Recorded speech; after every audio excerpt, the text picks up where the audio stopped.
Շանթիեթերը շարունակում է հեռանկարը, որոնք են Հայաստանի ամենամեծ մարզի առջև ծառացած խնդիրներն ու ինչ են անում մարզային իշխանություններն այդ խնդիրներին լուծումներ տալու համար։ Այս եւ այլ հարցերի շուրջ այսօր զրուցելու ենք Գեղարքունիքի մարզպետ Կարեն Սարգսյանի հետ։ Պարոն Սարգսյան, շնորհակալություններ հրավերն ընդունելու համար։ Սկսենք անվտանգությունից,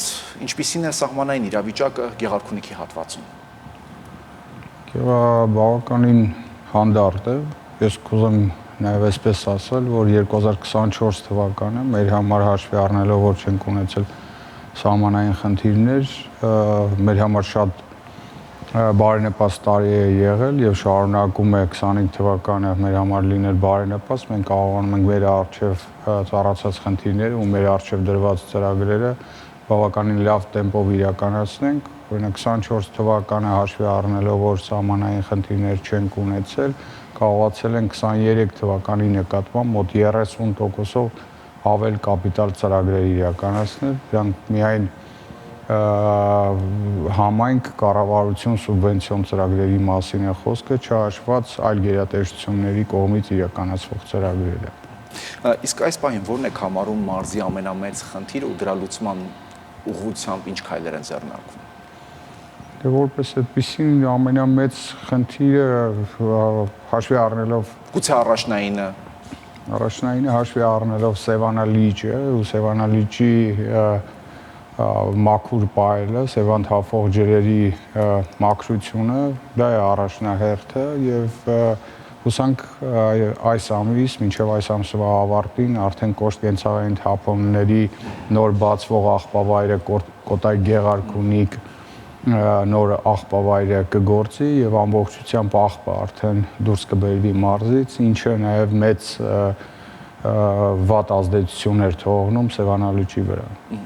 Այ քանի որ Սևանա լճից խոսեցիք, լիճը վերջին տարիներին բավական խնդիրներ էր բախվում, օրինակ կանաչում, կենդանիների անկում,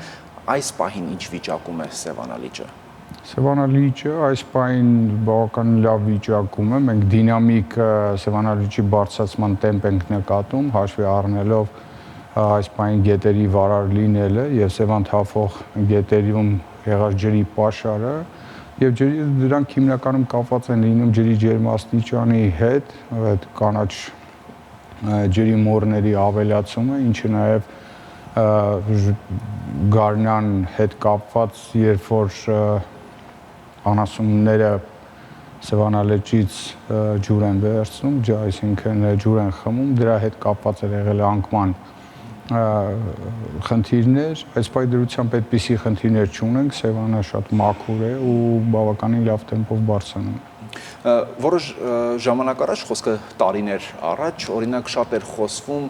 բաց թող չիրականացնելու, գոնե թե սահմանվածից ավել բաց թող չիրականացնելու մասին, անգամ օրենսդրական օրենք ընդունվեց, եթե չեմ սխալվում, հիմա այդ բաց թողն ինչպես է իրականացվում, հաշվի առնելով վարարումները, անձրևները, սահմանվածից շատ, թե նորմայի սահմաններում է այդ բաց թողումն իրականացվում։ Տեսեք, նախորդ տարի հաշվի առնելով եղանակային բարենպաստ պայմանները, Սևանից ավելի քիչ ջրառ իրականացվեց, քան 23 թվականին էր, բայց դա մենք հաշվի պետք է առնենք, որ գյուղատնտեսության հիմնական նպաստավոր պայմանը դա ոռոգման ջուր ապահովելն է եւ Սևանը այս դեպքում որպես օգտագործում ենք ոռոգման նպատակներով, ջրառ իրականացումը միայն ու միայն բացառապես ոռոգման նպատակով, այսինքն այլ նպատակով Սևանից ջրառ չի իրականացվում եւ եթե մենք Հրազդան գետում, Մարմարիկի ջրամբարում ունենանք կամ Ապարանի ջրամբարում, Ազատի ջրամբարում ունենանք բավական պաշարներ, վստահ Սևանա լճից քիչ ջրառ իրականացնենք, չնայած որ այս տարվա հիդրոօթերոթաբանական մոնիտորինգի կենտրոնի կողմից տված կանխատեսումները բավականին հուսադրող են եւ հուսանք որ այս տարի եւս Սևանից քիչ ջրառ իրականացվի։ Պարոն Սարգսյան, ձկնորսությանը եւս անդրադառնանք, երբ ջրային պարեկներն անցան ծառայության, մարզի որոշ համայնքներում սկսվեցին ակցիաներ իրականացվել։ Հիմա կարծես թե այդ ակցիաներն այլևս չկան, որովհետեւ այդ քաղաքացիներն արդեն համակերպվել են այն պայմաններին, որն առաջ էր քաշել պետությունը, թե պարզապես որոշ մեղմացումներ են արվել։ Տեսեք, կանոնավորումը, այսինքն կանոնավոր ձկնորսությամբ զբաղվելը եւ որսի արգելքի սեզոնը պահպանելը մեր ձկնորսները եւս նկատեցին, որ պաշարի ավելացում կա եւ իրենք հնարավորություն են ունենում, որ ավելի շատ ձուկ կարողանան ու կամ ավելի հանգիստ կարողանան այդ որսը կազմակերպել։ Դրա արդյունքում ու ինչու՞ չէ նաև ներքին գործերի նախարարության մեր գործընկերների միջամտության արդյունքում բավականին լավ կանոնավորվել է այդ աշխատանքները շրջակա միջավայրի նախարարության գործընկերների աշխատանքի արդյունքում կանոնավորվել է եւ դրա արդյունքում ձկնորսները եւս տեսնում են, որ կարելի է այդպես կանոնավոր զբաղվել ձկնորսությամբ եւ արգելքի ժամանակ չորսալ ձուկ, թույլ տալ, որպեսզի Սևանում ծվադրում իրականացվի, դրա արդյունքում մեկը այդ ձուկը իրանք են բռնելու եւ այդ պաշարները մենք ենք օգտագործելու, այնպես որ դա է եղել բանը, հիմնական պատճառը, որ հիմա կանոնավոր կազմակերպում է այդ աշխատանքները։ Այսինքն բոլոր ստանդարտները գործում են եւ իրականացվում են այդ թվում նաեւ բնակիչների կողմից։ Բնակիչները այս տարի, այսինքն նախորդ տարի ձկան որսի սեզոնի ընթառաջ իրենց լողամիջոցները կազմակերպված դուրս բերեցին Սևանա լճից, հասկանալով, որ օրենքի պահանջը դա եւ օրենքի պահանջին չենթարկվելու դեպքում այլ պատասխանատվության կենթարկվեն, իրենց միջոցներով սա իրականում աննախադեպ էր մեր համար, որ ձկնորսները իրենց նախաձեռնությամբ դուրս կբերեն լողամիջոցները Սևանից։ Իսկ դրանով որքան նպաստեց նաև ջրային պարեկային ծառայության գործունեության մեկնարկը։ Իհարկե նրանց միջամտությունը բավականին մեծ ազդեցություն է թողել, որովհետև իրանք են ուղիղ այդ օրենքի պահանջը իրացնողները տեղում։ Իսկ ձկնապաշարի քանակն ինչպես է գնահատվում այսօրվա դրությամբ։ Մենք ունենք ազգային ակադեմիան, գիտությունների ազգային ակադեմիայում ունենք հանձնաժողով, ովքեր մոնիտորինգ են իրականացնում եւ Սևանա լճում ուսումնասիրություններ են իրականացնում։ Դրա արդյունքում որոշվում է թե քանի տոննա արդյունագործական ձկան պաշար կա Սևանա լճում եւ դրա արդյունքում որոշվում է թե քանի տոննայի թույլտվություն կարելի է տալ հաջորդ տարի կամ այդ տարի, որպեսզի ձկնորսները բռնեն այդ ձուկը։ Խեցգետիների մասով էր, եթե չեմ սխալվում, իրավիճակը դեռ բավական ժամանակ առաջ կրիտիկական։ Հիմա այդ մասով ինչ որ քայլեր ձեռնարկվում են։ Որոշակի պաշարների ավելացում նկատվում է, բայց այն աստիճանի, որ ասեմ պաշարները լավ ավելացել են կամ ավելանում են, չեմ կարող ասել, բայց իհարկե մենք ունենք լաբորատորիան զբաղվում է այս պահին ուսումնասիրություն են իրականացնում, թե արդյոք կարողանան խեցգետնի մանր բաց թողել Սևանա լիճ եւ արդյոք կարողանանք դրանով պաշարը ավելացնել։ Սահմանամերձ բնակավայրերում մարդիկ այսօր կարողանում են անխոչնդոտ իրականացնել, չգիտեմ, գյուղատնտեսական աշխատանքներ, թե որոշակի անվտանգության պայմաններ են ստեղծվում, հաշվի առնելով նաև, որ Եվրամիության դիտորդներ կան, թե այս փուլում որևէ խնդիր չկա, որտեղ ժամանակին կարծես թե նրանք կար վախ, որպեսզի դուրս գան, որովհետև նշանառության տակ կլինեն։ Այս պահին այդպիսի ու նախորդ տարի էլ այդպիսի խնդիրների առաջ մենք չենք կանգնել, իհարկե կան դիտարկվող տարածքներ, որտեղ պետք է նաև անվտանգությունից ելնելով ուշադիր կազմակերպել իրենց աշխատանքները, բայց որպես այդպիսին, որ խոչընդոտում են եւ մենք ունենք ցանկատարածություններ, որոնք չենք ցանում այդ պատճառով, այս բան այդպիսի բան չի նկատվում։ Գեղարքունիքում կան համայնքներ, որոնք սահմանամերձ են դարձել, բայց չեն ստացել այդ կարգավիճակը, գուցե չեն ստացել։ Այդ մասով որոշակի քայլեր ձեռնարկվում են, որովհետև սահմանամերձ բնակավայրին տրվող դոտացիան, ըստ էության աջակցությունը այլ է լինում մնացած համայնքներին այլ, եւ նրանք էլ շահագրգռված էին, որ ստանան այդ կարգավիճակը։ Տեսեք, մենք ունենք մարզում ունենք 8 սահմանամերձ բնակավայրեր։ Իհարկե եղել են բնակավայրեր, որոնք ցանկություն են հայտնել, որպեսզի դառնան սահմանամերձ բնակավայր, բայց մենք այդ հարցերը քննարկել ենք, հիմա էլ քննարկման փուլում են, կան մի քանի բնակավայրեր, որտեղ որ այդ հարցերը բարձրաձայնվել են, քննարկում ենք այդ հասկանալու համար արդյոք իրենք կարող են ընդգրկվել այդ ցանկում։ Իհարկե հասկանալի է, որ սահմանամերձ բնակավայրերում կան բավականին արտոնություններ, իրենք եւս ցանկանում են այդ արտոնություններից օգտվել, քննարկումը կավարտվի, կհասկանանք արդյոք հնարավոր է իրենց եւս ընդգրկել այդ ցանկում։ Սուբվենցիոն ծրագրերի մասին դուք եւս ձեր խոսքի սկզբում ասացիք, մարզում հիմնականում սուբվենցիոն ծրագրերն ուղղվում են ճանապարհաշինություն, դպրոց մանկապարտեզ, թե այլ առաջնային խնդիրներ կան, օրինակ ձեր մարզում, որ տարբերվում է մյուս մարզերից։ Տեսեք, մենք մեր մոտ ունենք առաջնահերթություն սահմանած, այսինքն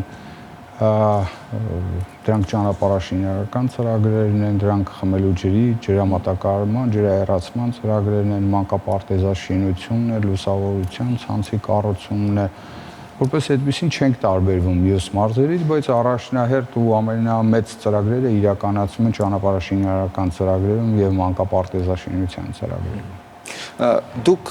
ձեր խոսքում նաև նշեցիք կոյուղատար համակարգի խնդիրը, որը թափվում է լիճ, հետևաբար իր հետ մի շարք խնդիրներ էր առաջացնում։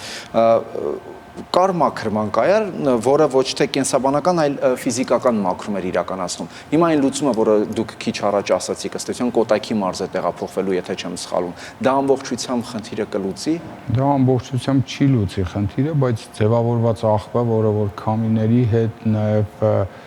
այլ ձևերով տեղափոխում էր Սևանալիճ, այս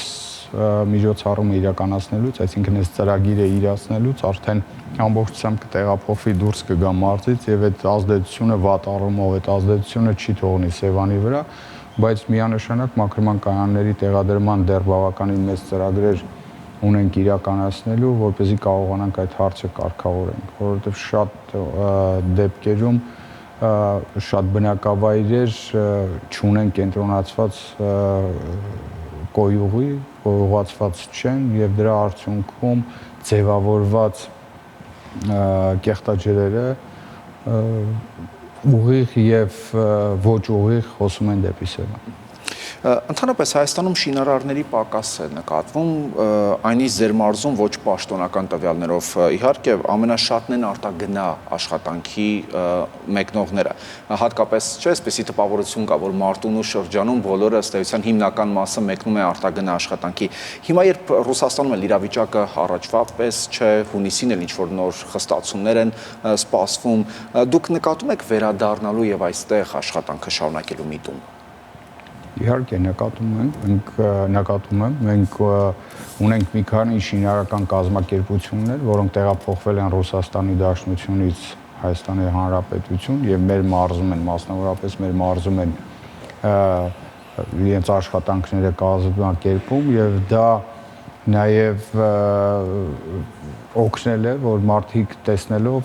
մնան այստեղ եւ աշխատանքները տեղում կազմակերպեն։ Գեղարքունիքի մարզը երևի թե ամենամեծ կապիտալ ծրագրեր իրականացնող մարզերից մեկն է, եթե ոչ ամենամեծը, դրա արդյունքում մեզ մոտ բավականին մեծ աշխատուժի պակաս է նկատվում, մենք այս տարի պարբերաբար հրապարակել ենք նաև մարզպետարանի կայքեջով, թե որ շինարարին քանի շինարարության աշխատողներ են պետք եւ իրենց կոնտակտներն են հրապարակել, որպեսզի կարողանան կապ ստեղծենք շինարարի եւ շինարարական կազմակերպության միջեւ, որպեսզի ներգրավվեն ու այդ աշխատանքները իրականացնեն։ Այս բանին եւս նկատվում են, մեր մոտ ունենք դպրոցաշինության ծրագրեր, այս պահին մոտ 17-ում շինարարությունը ընթանում է, որտեղ որ նկատվում են շինարարների պակասներ, բայց մենք պարբերաբար հավաքագրում ենք այդ